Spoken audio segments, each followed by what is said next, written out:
या देवी सर्वभूतेषु मां शक्तिरूपेण संस्थिता नमस्तस्यै नमस्तस्यै नमस्तस्यै नमो नमः।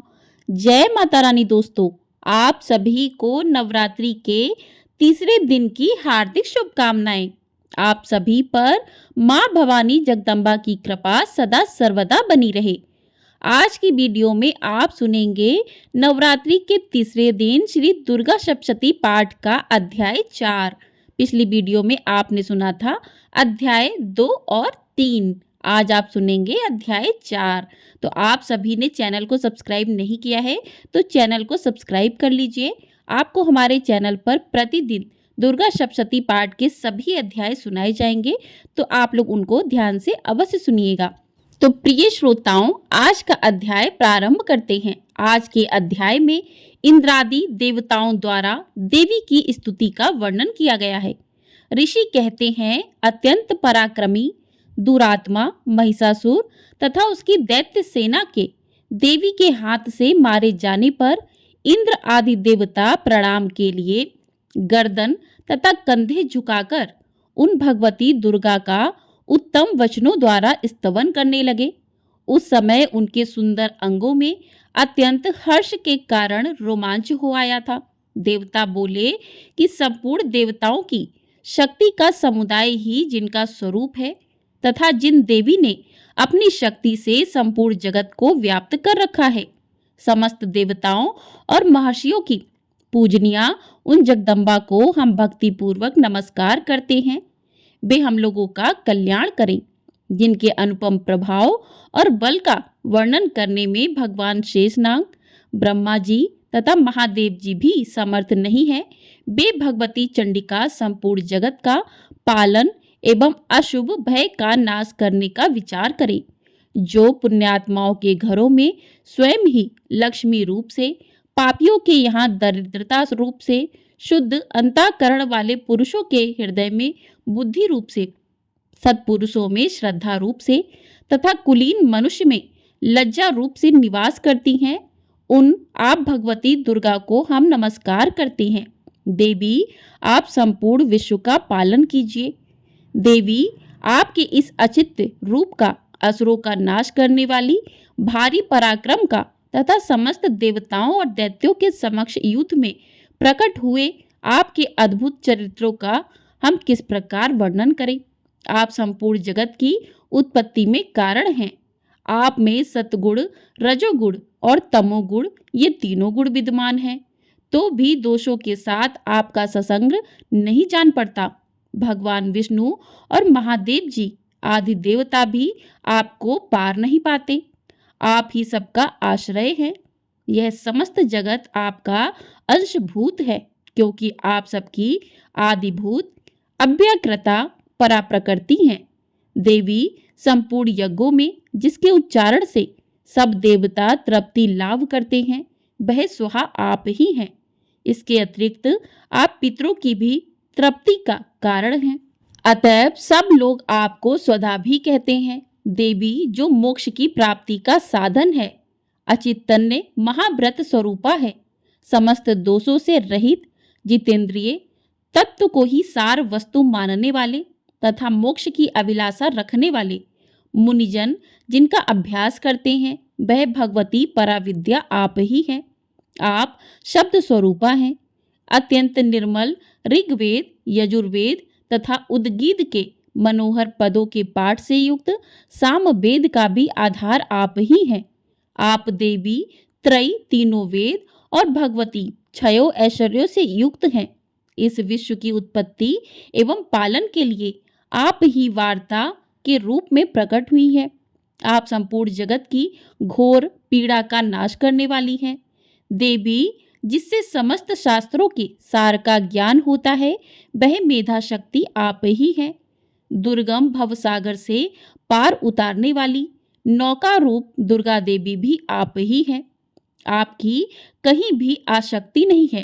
कैटभ के शत्रु भगवान विष्णु के बक्ष स्थल में एकमात्र निवास करने वाली भगवती लक्ष्मी तथा भगवान चंद्रशेखर द्वारा सम्मानित गौरी देवी भी आप ही हैं। आपका मुख मंद मुस्कान से सुशोभित, निर्मल, पूर्ण चंद्रमा के बिंब का अनुकरण करने वाला और उत्तम स्वर्ण की मनोहर कांति से कमनीय है। तो भी उसे देखकर महिषासुर को क्रोध हुआ और सहसा उसने उस पर प्रहार कर दिया। यह बड़े आश्चर्य की बात है।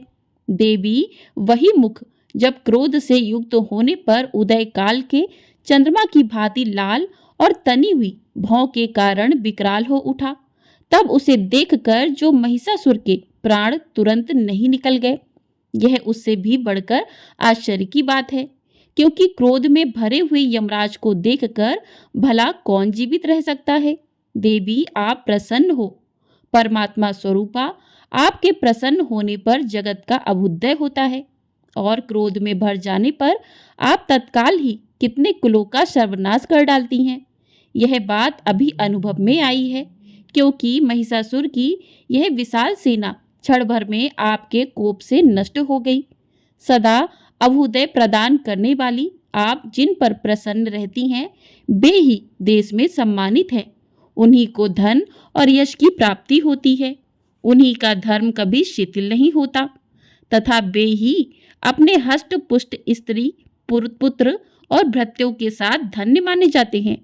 देवी आपकी ही कृपा से पुण्यात्मा पुरुष प्रतिदिन अत्यंत श्रद्धा पूर्वक सदा सब प्रकार के धर्मानुकूल कर्म करता है और उसके प्रभाव से स्वर्ग लोक में जाता है।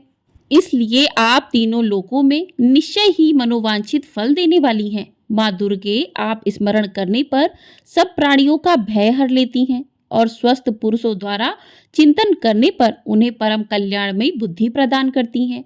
दुख, दरिद्रता और भय हरने वाली देवी आपके सिवा दूसरी कौन है, जिसका चित्त सबका उपकार करने के लिए सदा ही दयार्द रहता हो।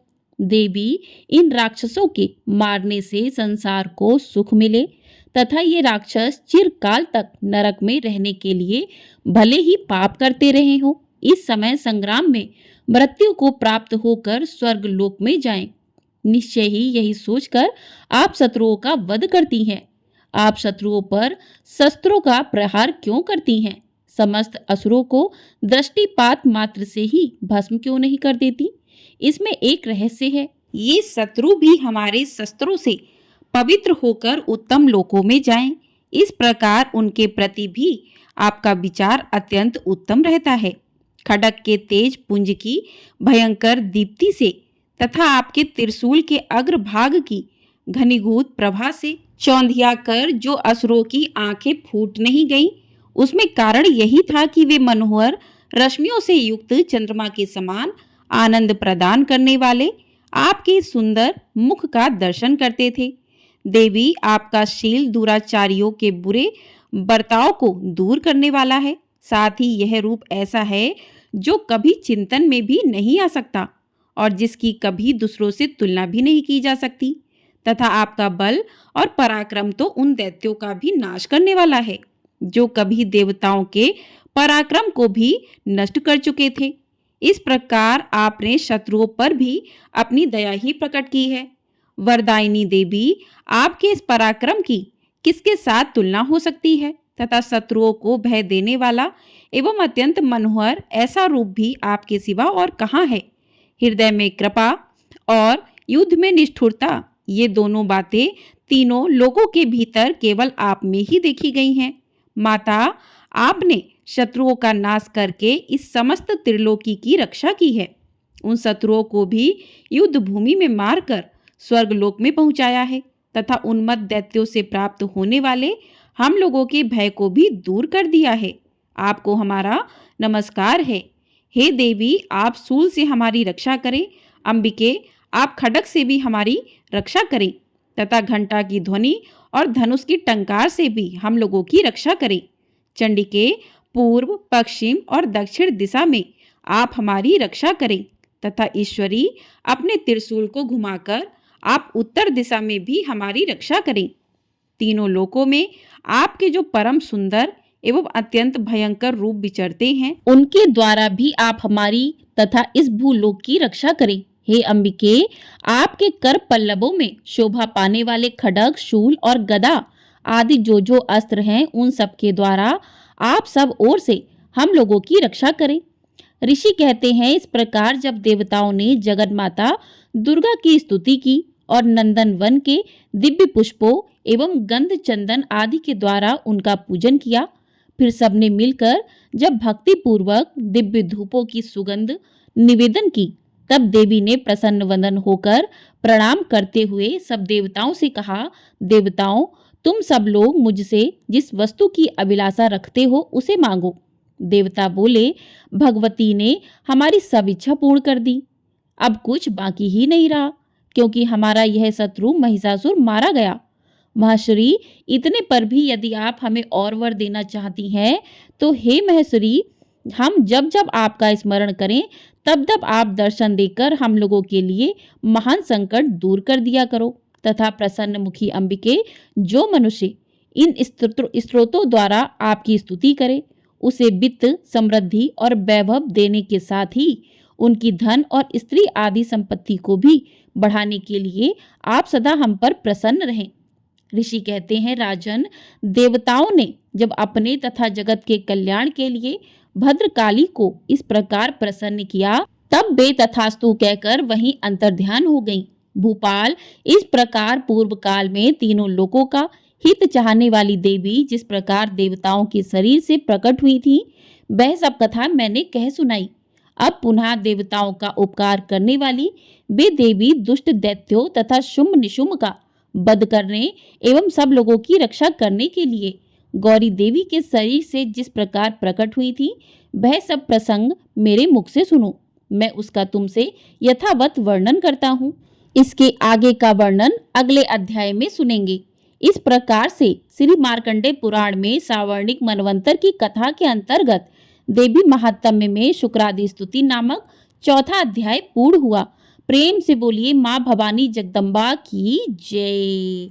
प्रेम से बोलिए शेरावाली मैया की जय। तो इस प्रकार से आज का अध्याय पूर्ण हुआ। कल की वीडियो में हम सुनेंगे अध्याय 5, 6, 7, 8, क्योंकि नवरात्रि के दिनों में श्री दुर्गा सप्तशती पाठ के अध्याय नियम के अनुसार सुने जाते हैं। जैसे पहले दिन पहला अध्याय, दूसरे दिन दूसरा और तीसरा अध्याय, तीसरे दिन चौथा अध्याय, चौथे दिन 5वां, 6ठा, 7वां, 8वां अध्याय, 5वें दिन 9वां और 10वां, 6वें दिन 11वां अध्याय और 7वें दिन 12वां और 13वां अध्याय सुना जाता है। तो इस प्रकार से श्री दुर्गा सप्तशती का मतलब होता है 7 दिनों में पाठ को समाप्त करना। तो इन 7 दिनों में 13 अध्याय समाप्त हो जाते हैं। उसके बाद अष्टमी और नवमी को सिद्धि कुंजिका देवी रहस्य सुने जाते हैं, साथ ही क्षमा प्रार्थना सुनी जाती है। तो इस प्रकार से क्रम से आपको हमारे चैनल पर श्री दुर्गा सप्तशती के पाठ प्रतिदिन सुनाए जाएंगे। तो आप लोग इन्हें ध्यान पूर्वक अवश्य सुनिएगा। माता रानी की कृपा हम सभी पर इसी प्रकार से बनी रहे। इसी के साथ इस वीडियो को करते यहीं पर समाप्त। मिलते हैं अगली वीडियो में। आपको ये वीडियो पसंद आई हो, वीडियो को लाइक अवश्य कर दीजिएगा। चैनल पर नए हैं तो चैनल को सब्सक्राइब भी कर लीजिएगा। आप लोग चैनल को सब्सक्राइब करेंगे तो आप लोगों को समय से सभी वीडियो प्राप्त हो सकेंगी। और आप लोग कमेंट बॉक्स में जय माता दी भी अवश्य लिखिएगा। माता रानी की कृपा हम सभी पर ऐसे ही बनी रहे। इसी के साथ इस वीडियो को करते यहीं पर समाप्त। मिलते हैं अगली वीडियो में। जय माता दी।